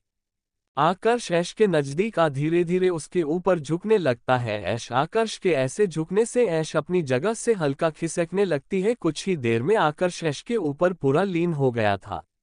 ऐश इस समय डेस्क पर लेटी हुई थी। आकर्ष ऐश के ऊपर लेटे हुए उसके होठों से अपने होंठ जोड़ लेता है और उसे डीपली किस करने लगता है। उसका एक हाथ ऐश की शर्ट के अंदर जा उसके ब्रा के ऊपर से ही उसके ब्रेस्ट को सहला रहे थे। आकर्ष काफी गहराई से ऐश को चूम रहा था। ऐश भी उसका बराबर साथ दे रही थी। आकर्ष दूसरे हाथ से ऐश की कमर में हाथ डाल हल्का सा उसे उठाता है और अपने दूसरे हाथ से ऐश की ब्रा को पीछे से खोल देता है। अपने सीने को लूज होता हुआ महसूस कर ऐश को समझ आ गया था कि आकर्ष अब उसे बिल्कुल नहीं छोड़ने वाला है। आकर्ष ऐश की टी शर्ट को ऊपर कर इतने दिनों बाद ऐश के पीठ जैसे उभार को देखता है और उसके होठों से अलग हो अपने होठों पर जीभ फेरता है।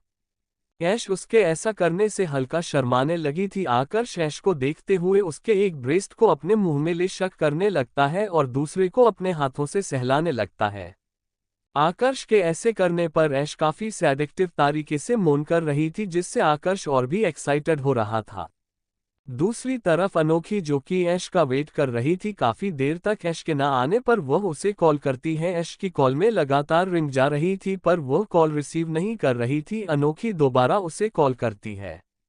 यहाँ आकर्ष ने ऐश की हालत खस्ता कर दी थी। पूरे रूम का माहौल काफी गर्म हो चुका था। ऐश, जिसका मोबाइल उसके जीन्स की पॉकेट में बज रहा था, एक बार बजकर बंद हो चुका था।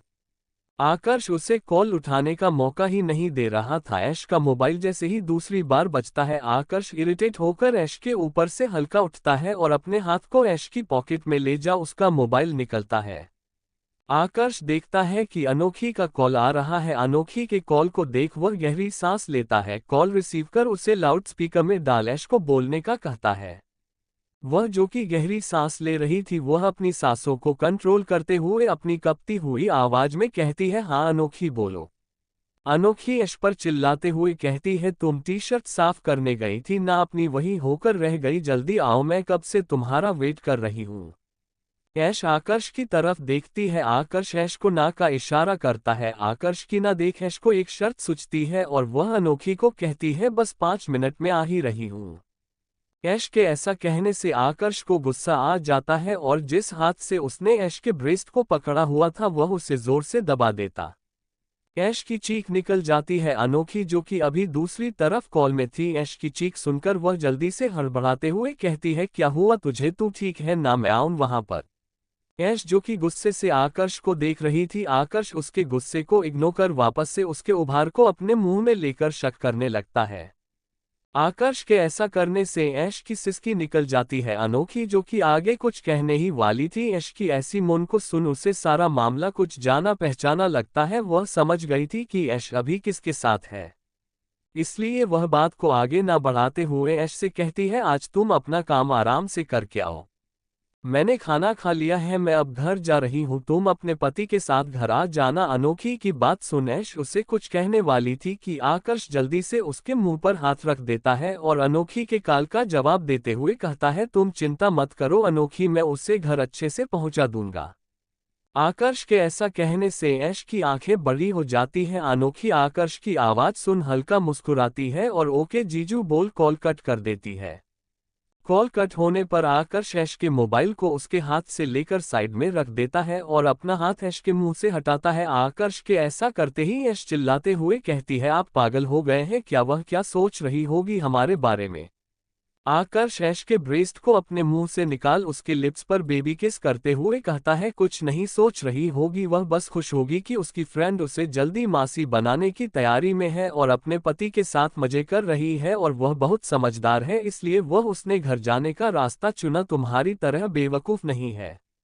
अपने लिए बेवकूफ सुन ऐश चिढ़ जाती है और आकर्ष के कंधे पर मारती है। आकर्ष ऐश की ऐसी हालत देख मुस्कुराने लगता है और वापस से उसके होठों को अपने होठों में रख देता और उसे किस करने लगता है। आकर्ष के ऐसे डिपली किस करने से ऐश भी खोने लगती है और वह उसे किस बैक करने लगती है। दोनों एक दूसरे को गहराई से चूम रहे थे। आकर्ष के हाथ ऐश की पूरी बॉडी को सहला रहे थे। अनोखी कैंटीन से निकलने के बाद अपनी कार के पास जाती है। अनोखी जैसे ही कार में बैठने वाली थी, उसके मोबाइल में मैसेज टोन बजती है। वह मोबाइल निकाल मैसेज देखती है तो क्रिश का मैसेज आया हुआ था। क्रिश का मैसेज देख अनोखी खुश हो जाती है। वह उसका मैसेज डिलीट करती है तो उसमें कुछ पिक्चर्स थी। अनोखी ना समझी में उन पिक्चर्स को ओपन करती है तो उसमें मोना और क्रिश की पिक्चर थी, जिसमें मोना क्रिश के ऊपर लेटी हुई थी और उसके गले को चूम रही थी। ऐसी 2-3 और पिक्चर्स थी जिसमें दोनों एक दूसरे के बहुत करीब थे। क्रिश का क्लियर चेहरा नहीं दिख रहा था, पर अनोखी उसके साइड फीचर्स से पहचान सकती थी कि वह क्रिश है। उस पिक्चर को देख अनोखी की मुठियां कस जाती हैं। वह गुस्से में अपने मोबाइल को बैक सीट में फेंक तुरंत अपनी कार घुमा क्रिश के अस्पताल की ओर निकल जाती है। चैप्टर 138 ऐश और आकर्ष का रोमांस। आकर्ष ऐश को किस करते हुए धीरे धीरे ऐश के सारे कपड़ों को निकाल देता है और उसने खुद के भी कपड़े निकाल दिए थे। ऐश शर्म के मारे लाल हुई जा रही थी, उसकी बॉडी में सिहरन दौड़ रही थी। आगे क्या होने वाला है, पर वो इस जगह पर कंफर्टेबल नीट एच, उसे यहाँ पर कुछ ठीक नहीं लग रहा। आकर्ष था कि रुकने का नाम ही नहीं ले रहा था। उसने कई बार आकर्ष को रोकने की कोशिश की और आकर्ष जैसे कि आज रुकना ही नहीं चाहता हो। आकर्ष अपने हार्ड मैनहुड को ऐश की सॉफ्टनेस में धीरे धीरे एंटर कर रहा था। आकर्ष के ऐसा करने से ऐश मौन करते हुए सिसकने लग रही थी। ऐश की ऐसी मौन को सुन आकर्ष उसे और परेशान करते हुए धीरे धीरे अपनी कमर को मूव करने लगता है। आकर्ष ऐश को बहुत सॉफ्टली थरस्ट कर रहा था। आज आकर्ष के प्यार में बिल्कुल भी अग्रेशन नहीं था। इस चीज को महसूस कर ऐश भी आकर्ष को अपने अंदर महसूस कर मौन करने लगती है। अभी वह दोनों अपने प्यार के दरिया में खोई ही थे कि आकर्ष का कॉल बजने लगता है। आकर्ष उस कॉल को इग्नोर कर थरस्ट किया जा रहा था। वह लगातार ऐश के प्लेजर भरे एक्सप्रेशन को देख रहा था कि इतने में ही दोबारा उसका कॉल बजता है। आकर्ष फ्रस्ट्रेटेड होकर ऐश की बॉडी से खुद को रिमूव कर अपनी पेंट से अपना मोबाइल निकालता है तो उसमें उसके डैड का कॉल आ रहा था। अपनी डैड के कॉल को देख आकर्ष गहरी सांस लेता है। उसकी अभी भी सांस बनी हुई थी। आकर्ष कॉल रिसीव करता है। सामने से हर्ष जी उसे जल्द से जल्द ऑफिस आने के लिए बोल रहे थे। आकर्ष एक नज़र ऐश को देखता है जो कि वह अपने इतने क्रूशियल मोमेंट को बर्बाद नहीं करना चाहता था, इसलिए वह हर्ष जी से 1 घंटे बाद आने के लिए कहता है। हर्ष जी आकर्ष की बात सुन हाँ करके कॉल कट कर देते हैं। आकर्ष जल्दी मोबाइल को टेबल के पास फेंक ऐश के ऊपर तेजी से खुद को ऐश के अंदर एंटर कर देता है। आकर्ष जो कि अभी स्वीट आराम से लव मेकिंग कर रहा था, अचानक से आकर्ष के अंदर आए बदलाव को देख ऐश न समझी मैं उसे देखने लगती है। आकर्ष उसके लिप्स पर बेबी किस करते हुए कहता है, सॉरी बेबी, मैं चाहता था कि मैं आज तुम्हारे साथ सॉफ्ट रहूं पर अभी ऐसा नहीं हो पाएगा, इसलिए इसे हमें जल्दी फिनिश करना होगा। इसके साथ ही वह अपनी कमर को तेजी से मूव करते हुए ऐश के अंदर थरस्ट करने लगता है। ऐश की चीख पूरे रूम में गूंज रही थी। करीब आधे घंटे में आकर्ष ने कई पोजीशन में किया। ऐश जो कि आकर्ष के ऊपर लेटी हुई थी अपनी तेज चलती सांसों को रोकने के लिए आकर्ष ने अपनी पोजीशन चेंज कर दी थी। दोनों ही अपनी शॉर्ट लव मेकिंग से सेटिस्फाइड हो गए थे। हालांकि आकर्ष का मन अभी भी नहीं भरा था पर उसे ऑफिस जाना था। वह ऐश के कंधे पर टैप कर उसे कपड़े पहनने बोलता है। ऐश आकर्ष ऊपर से उठकर अपने कपड़े पहनने लगती है। आकर्ष एक नज़र ऐश को ऊपर से नीचे तक देखता है। जब उसे लगता है कि ऐश बाहर जाने लायक है तो वह उसे रूम के बाहर भेज देता है। ऐश के निकलने के 10 मिनट बाद आकर्ष भी निकल जाता है। ऐश आकर्ष का पार्किंग एरिया में वेट कर रही थी। आकर्ष और ऐश दोनों कार में बैठकर राय विला जाते हैं। आकर्ष ऐश को वहां ड्रॉप कर सीधे कंपनी निकल जाता है। यहाँ रोशनी के अपार्टमेंट में संजय आया हुआ था। अभी संजय ने अपनी गाड़ी पार्किंग एरिया में लगाई थी कि गाने की आवाज सुन उसके कदम उस तरफ चले जाते हैं। रोशनी का अपार्टमेंट काफी अच्छी सोसाइटी में था। वहां पर एक बहुत ही सुंदर मंदिर था। संजय जैसे ही उस मंदिर के करीब पहुंचता है तो मैरून कलर के फ्रॉक ड्रेस में अपने बालों की लंबी चोटी की हुई है दुपट्टे को अपनी कंधे से ले जाते हुए कमर में बंधी हुई रोशनी डांस कर रही थी। उसके पैरों में घुंघरू बंधे हुए थे। संजय ने पहली बार रोशनी को ऐसे देखा था। ऐसा नहीं था कि वह पहली बार उसके अपार्टमेंट आया हूं पर आज उसने रोशनी का एक नया रूप ही देखा था। रोशनी गाने में अच्छा डांस कर रही थी। ओ रे पिया हाय ओ रे पिया, ओ रे पिया हाय ओ रे पिया, ओ रे पिया हाय ओ रे पिया। उड़ने लगा क्यों मन बावला रे, आया कहाँ से ये हौसला रे। ओ रे पिया हाय, ताना बाना बुनती हवा हाय बुनती हवा। बूंदे भी तो आए नहीं बाज यहाँ हाय, साजिश में शामिल सारा जहां है। रोशनी जो कि अपनी लाइफ को उस गाने के जरिए जी रही थी, उसकी आंखों में हल्के आंसू भरे हुए थे। उसके हर एक बोल उसके दर्द को बयां कर रहे थे। वह लगातार उस गाने को फील करते हुए डांस किया जा रही थी। हर जर्रे जर्रे की ये इल्तिजा है, ओ रे पिया हाय ओ रे पिया हाय ओ रे पिया। नी रे रे रे ग ग ग म म म प प म ग रे सा ग ग रे म म ग प प म ध ध प नी सा प प सा म प ध नी रे नी सा। नजरे बोले दुनिया बोले दिल की ज़बां हाय दिल की ज़बां, इश्क मांगे इश्क चाहे कोई तूफान हाय, चलना आहिस्ते इश्क नया है पहला ये वादा हमने किया है। ओ रे पिया हाय ओ रे पिया हाय ओ रे पिया, पिया रे पिया। रोशनी अपने हाथ और पैरों की मदद से उस गाने को जीवंत रूप में परिवर्तित कर रही थी। उसकी पूरी बॉडी से पसीना बहना रोकने जैसे कि वह इस गाने के जरिए सभी को अपना दुख बताना चाहती हूँ। नंगे पैरों पे अंगारों चलती रही हाय चलती रही, लगता है कि गैरों में मैं पलती रही हाय, ले चल वहाँ जो मुल्क तेरा है, जाहिल जमाना दुश्मन मेरा है। ओ रे पिया हाय ओ रे पिया हाय ओ रे पिया हाय ओ रे पिया हाय ओ रे पिया हाय, ओ रे पिया ओ रे पिया। लास्ट में रोशनी लगातार चक्कर लगाते हुए घूमने जा रही थी। संजय जो कि रोशनी को देख रहा था, रोशनी के ऐसे चक्कर लगाने से उसे रोशनी की चिंता होने लगती है कि कहीं वह गिर ना जाए।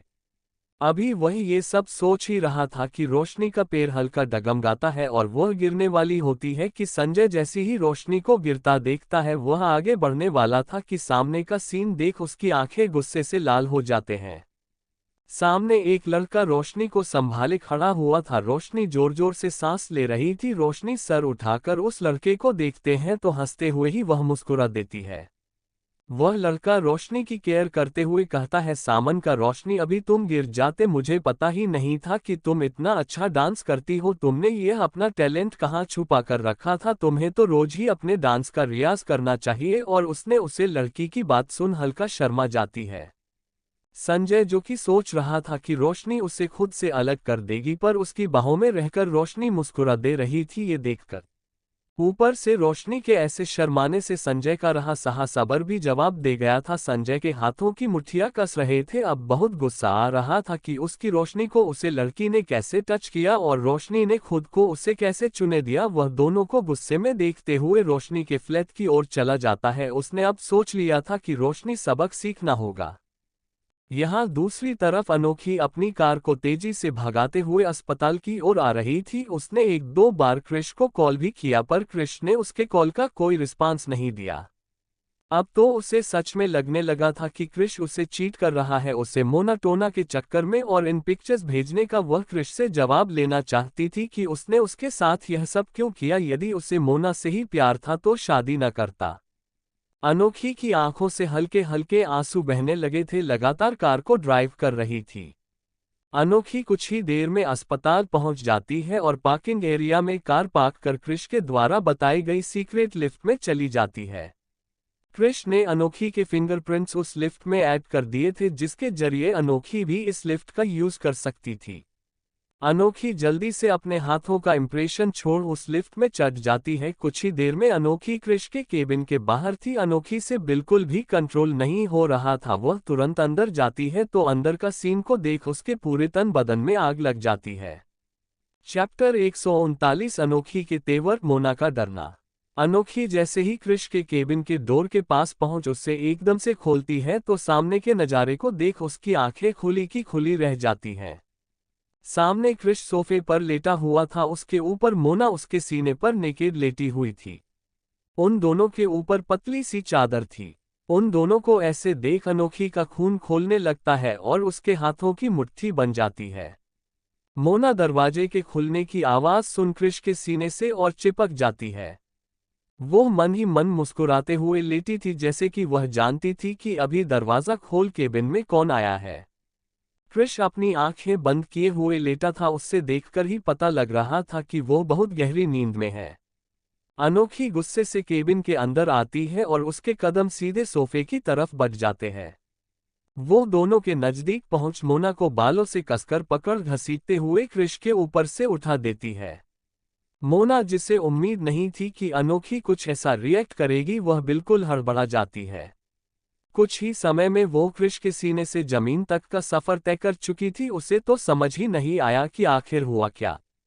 मोना, जिसने केवल अनोखी के सामने ये सब कुछ ड्रामा क्रिएट किया था, वह अपने आधे अधूरे कपड़ों में अनोखी के सामने थी। अनोखी अपनी पैनी नजरों से उसे घूर रही थी।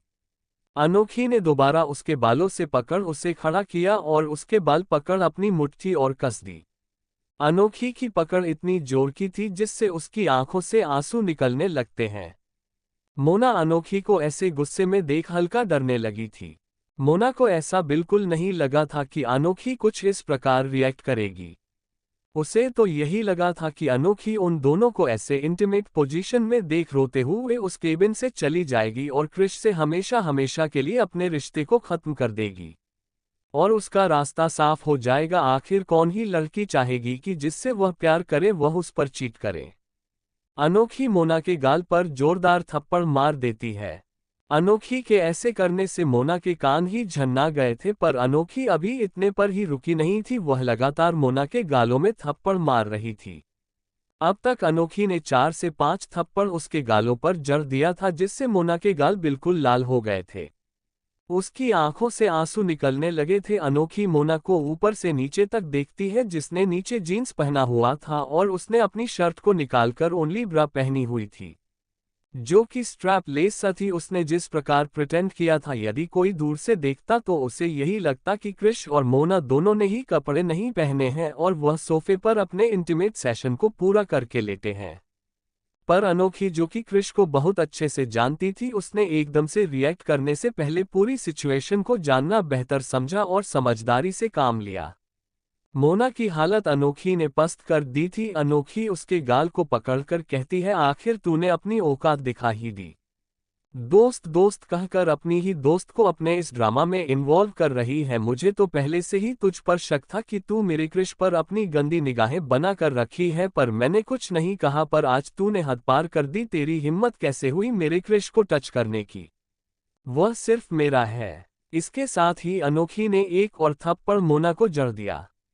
मोना तो अनोखी को शौक होकर देख रही थी, आखिर ये लड़की किस चीज की बनी है, इससे क्रिश के ऊपर इतना भरोसा कैसे हो सकता है। उसने तो ये पूरा प्लॉट जानबूझकर तैयार किया था कि अनोखी उसके बिछाए जाल में फंस जाए, पर यहाँ उल्टा ही था, अनोखी ही उस पर भारी पड़ रही थी।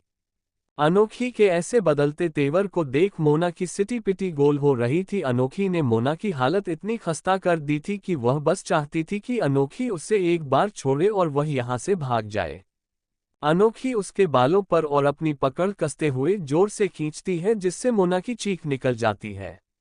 मोना की ऐसी चीख सुनकर अनोखी तिरछी मुस्कान से एक जोरदार थप्पड़ और उसके गाल पर गिरते हुए कहती है, यू ब्लडी बीच, अब अगर तू दोबारा क्रिश के आसपास भी नजर आए तो अभी तो मैं तुझे जिंदा छोड़ रही हूँ। दोबारा गलती करने पर तेरी बॉडी तक तेरे घर वालों को नहीं मिलेगी, ऐसी जगह भेजूंगी कि सारा प्यार का खुमार ही निकल जाएगा।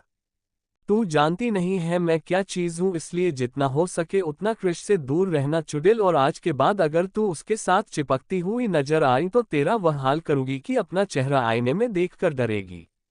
इसके साथ ही अनोखी झटके से उसे खुद से दूर कर देती है। चल निकल इधर से। अनोखी के ऐसे छोड़ने पर मोना पीछे हो गिरने को होती है, वह खुद को संभाल जल्दी से भागने लगती है। अनोखी एकदम से उसके सामने आ जाती है। वापस से अनोखी को सामने आने से मोना हड़बड़ा जाती है। अनोखी उसे रोकते हुए नीचे गिरे उसके कपड़ों को उठाने कहती है। अनोखी की बात मान मोना जल्दी से अपने कपड़े उठाती है और उस रूम से भाग जाती है। कोई भी अगर मोना को ऐसे भागते हुए देखता तो सबको यही लगता कि जैसे उसने किसी भूत को देख लिया है।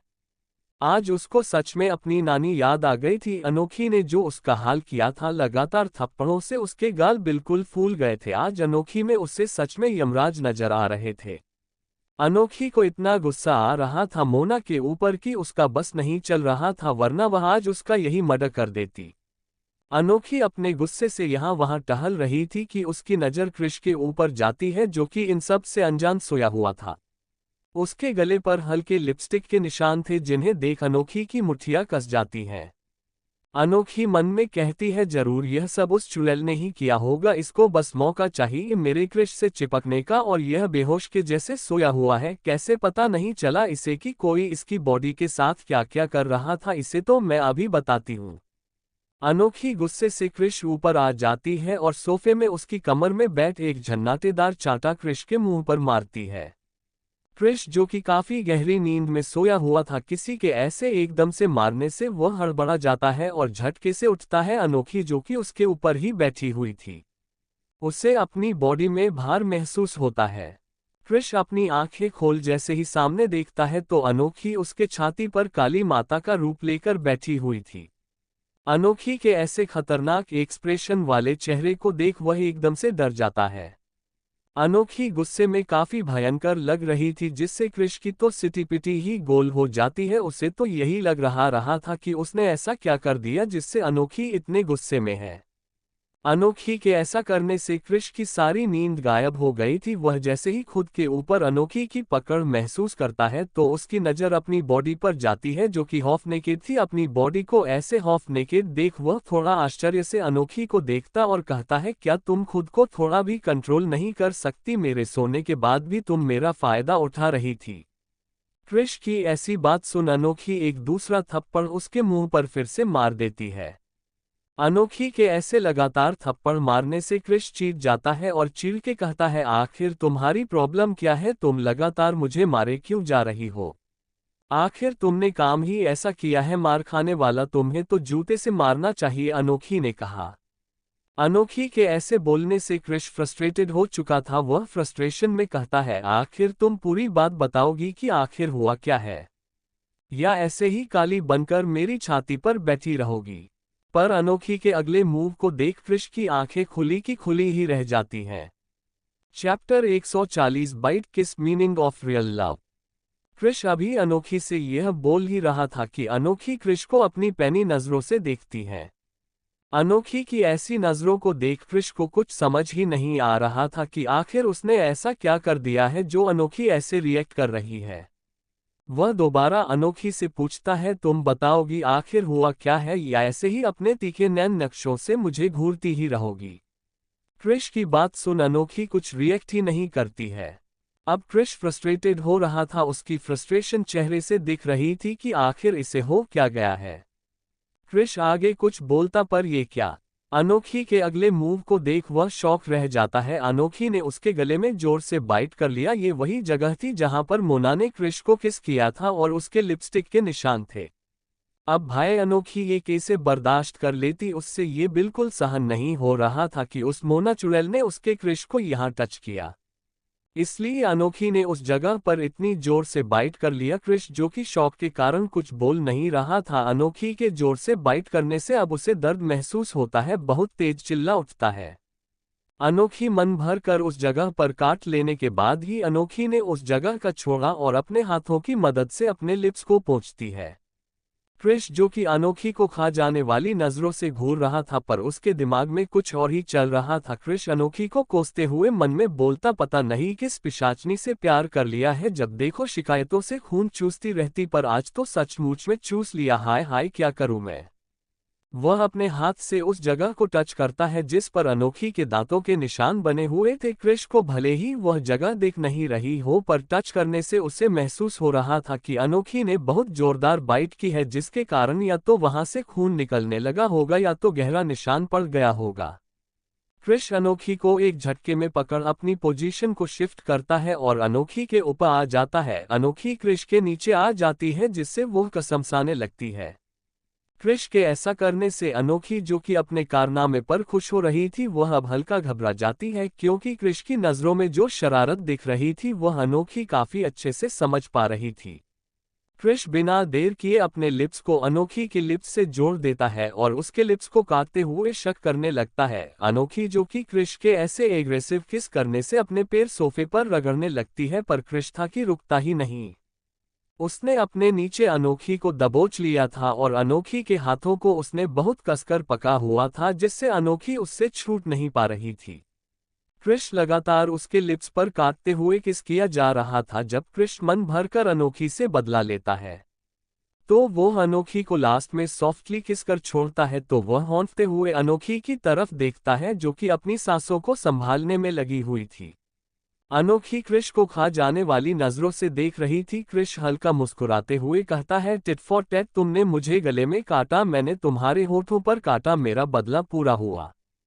फिर कृष अनोखी के ऊपर से उठकर सोफे पर बैठ जाता है और अनोखी को एक हाथ से पकड़ अपनी तरफ खींचता है और उसे अपनी गोद में लेकर बैठ जाता है। वह अनोखी की पीठ में हाथ फिर आते हुए उससे प्यार से पूछता है, अब बताओ कि तुम इतने गुस्से में क्यों हो और तुमने यह मेरा हाल क्या बना रखा है।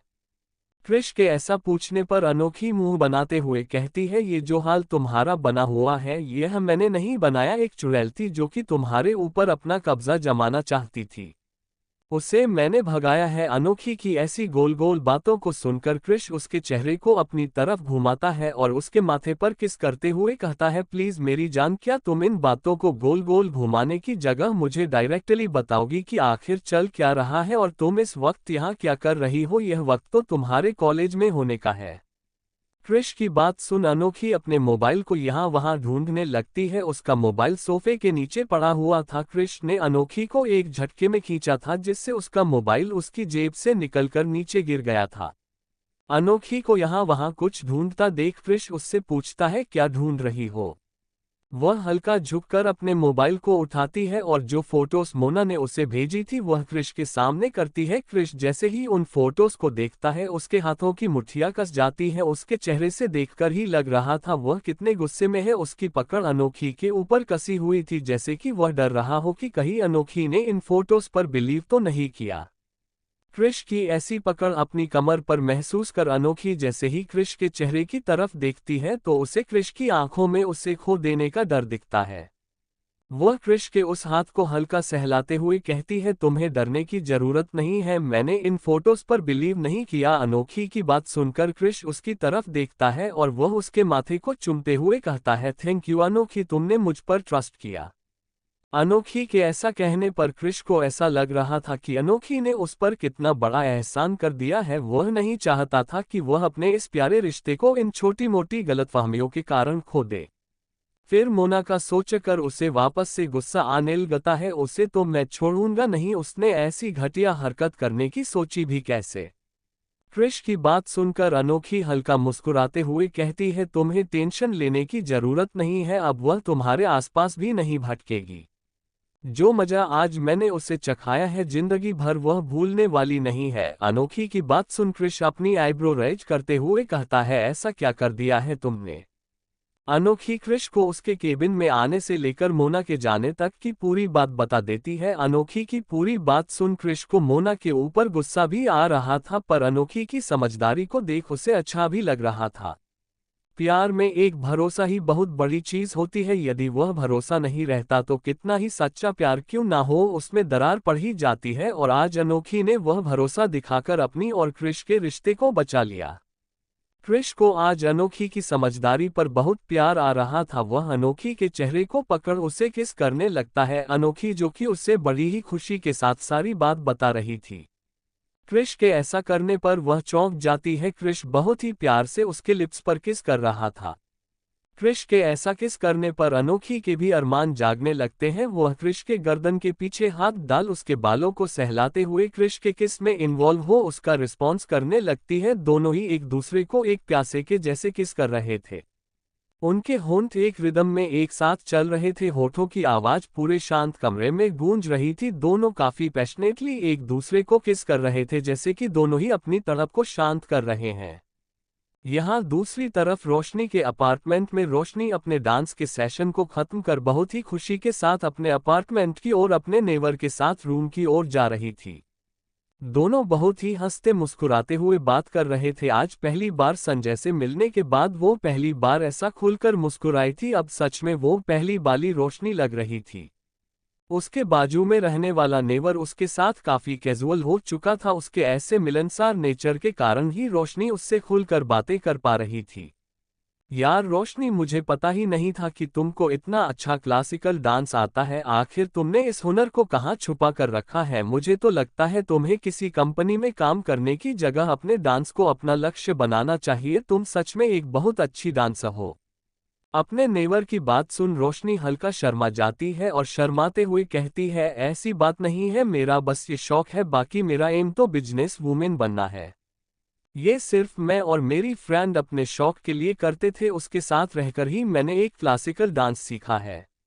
Oh great. दोनों ही रोशनी के अपार्टमेंट के दरवाजे के पास खड़े बातें कर रहे थे। ऐसे ही कुछ देर बात करने के बाद रोशनी अपने अपार्टमेंट का गेट खोल अंदर आ जाती है।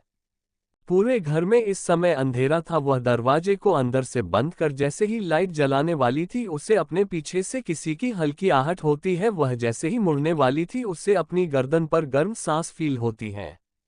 उन सांसों को महसूस कर जो रोशनी अभी अपने पहले वाले रूप में आ गई थी और मुस्कुरा रही थी, उसकी मुस्कुराहट गायब हो जाती है। उसे अपने कानों में एक भारी आवाज सुनाई देती है, जिसे सुनकर उसकी बॉडी कांप जाती है। बहुत चिंता है उसे तुम्हारी, कहीं उसकी जरूरतों का ख्याल तुम मेरे पीठ पीछे तो नहीं रख रही। इतनी करीबी अच्छी नहीं है, जाने मन लगता है तुम भूल गई हो, मेरी शर्तों को याद दिलाना पड़ेगा। ये सब संजय ने दांत पीसते हुए कहा था। संजय की ऐसी बातें सुन उसे संजय से घिन आ रही थी कि वह उसके बारे में ऐसा कुछ सोच भी कैसे सकता है। उसने उसकी लाइफ पहले ही नरक बना कर रखी थी। 2 पल जो उसे खुशी के मिले थे वह भी संजय से बर्दाश्त नहीं हो रहे थे। अभी रोशनी यह सब सोच ही रही थी कि संजय की आगे की बात सुन उसके तन बदन में आग लग जाती है। बहुत एंजॉय कर रही थी तुम उसका छूना, क्या वह तुम्हें उसका छूना इतना खुशी देता है? मुझसे भी ज्यादा बोलो, कहाँ कहाँ छुआ है उसने तुम्हें? यहाँ पर या यहाँ पर? संजय उसकी बॉडी के पार्ट्स पर हाथ रखते हुए कह रहा था। संजय की ऐसी सोच पर रोशनी को उससे घिन के साथ साथ नफरत हो रही थी कि जो इंसान खुद दूसरी लड़कियों को खिलौने के जैसे समझता है, आज वह रोशनी के कैरेक्टर पर उंगली उठा रहा है जिसका खुद का कैरेक्टर नहीं है। अभी रोशनी यह सब सोच ही रही थी कि संजय उसके दुपट्टे को कमर से खोलते हुए अलग कर देता है। संजय के ऐसा करने से रोशनी की पूरी बॉडी कांप जाती है। Thank you. आपको नोवेल कैसा लगा कमेंट करें, लाइक और शेयर करें। नेक्स्ट पार्ट देखने के लिए चैनल को सब्सक्राइब करें। Thank you.